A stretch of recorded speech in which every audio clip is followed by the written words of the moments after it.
જૂનાગઢ જિલ્લામાં 2 દિવસથી ભારે વરસાદ મેંદરડા વંથલી તાલુકામાં ભારે વરસાદ છે અને વરસાદને પગલે ઓઝત નદીમાં નવા નીર આવ્યા।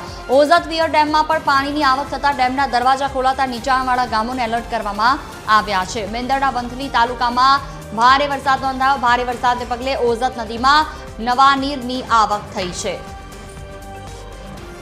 ટીવી 13 ગુજરાતી પર આ એક્સક્લુઝિવ દ્રશ્યો। ડેમના દરવાજા ખોલાતા નીચાણવાળા ગામોને એલર્ટ કરવામાં આવ્યા છે। વધુ માહિતી સાથે સંવાદદાતા રવિ મોટવાણી જોડાયા છે અમારી સાથે। જી રવિ, કેવા પ્રકારની સ્થિતિ છે, શું વધુ વિગતો?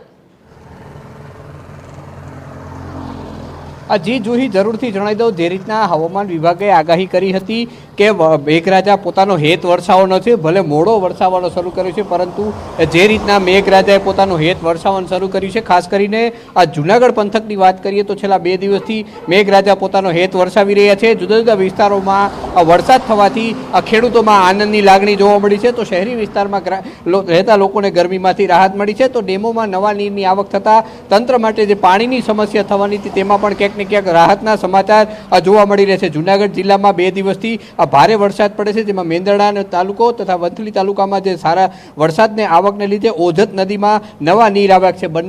બંને કાંઠે નદી વહી રહી છે। સાથે સાથે ડેમના જે 12 દરવાજા તે ખોલવામાં આવ્યા છે અને 2700 ક્યુસેકની આવક છે બંને તરફથી અવરજવર કરવામાં આવી રહી છે, જેથી નીચાણવાળા જે ગામો છે તેને એલર્ટ કરી દેવામાં આવ્યા છે।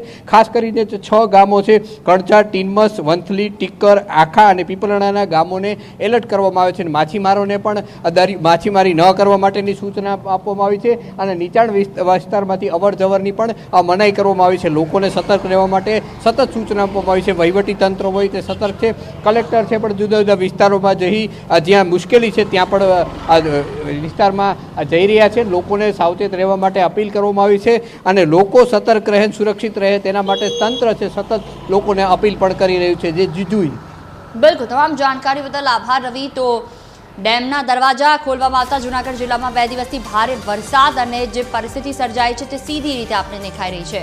ઓઝત નદી 2 કાંઠે વહેતી થઈ છે, હજી તો વરસાદની શરૂઆત છે।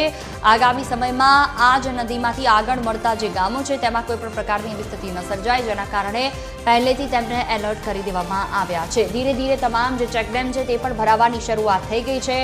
આ વખતે શરૂઆતી સમયમાં સારો વરસાદ પડશે તેવી હવામાન વિભાગની આગાહી છે અને તે સીધી રીતે દેખાઈ રહ્યું છે। જ્યાં જુઓ ત્યાં સૌરાષ્ટ્ર કે દક્ષિણ ગુજરાત તમામ જગ્યાઓ પર નદીઓ 2 કાંઠે વહેતી થઈ ગઈ।